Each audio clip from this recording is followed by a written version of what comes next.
কলকা ক্লাসে অ্যাডমিশন নেওয়ার আগে অনেক স্টুডেন্টই আমাকে জিজ্ঞেস করে যে দাদা আমি কাজ শিখে কাজ করতে পারবো তো? আজকাল বাজারে যা কম্পিটিশন, আদেও আমি কাজ পাবো তো? সেই জায়গাটা কিন্তু তোমাকেই তৈরি করতে হবে। আমরা যখন কোথাও কখনো শপিং করতে যাই তখন কিন্তু 100টা দোকান ঘোরার পরই লাস্টে একটা দোকান থেকেই কিনি। সেই লাস্টের একটা দোকান কিন্তু তোমাকেই হতে হবে, যেন মানুষ হাজারখানা জায়গা ঘোরার পরও তোমার কাছেই ফিরে আসে। তাই জন্য নিজেকে নিজে সেইভাবেই তৈরি করতে হবে।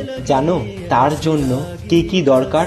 নিজের কাজের প্রতি অগাধ ভালোবাসা, কঠোর পরিশ্রম, নিজের কাজটাকে সম্মান করা, একটু সময় দেওয়া আর একটু ধৈর্য ধরা। কারণ কোনো কিছুই কিন্তু একদিনে পাওয়া যায় না। সেটা ভালোবাসাই হোক বা সম্মানই হোক বা নিখুঁত হাতের কাজই হোক, শুধু কর্ম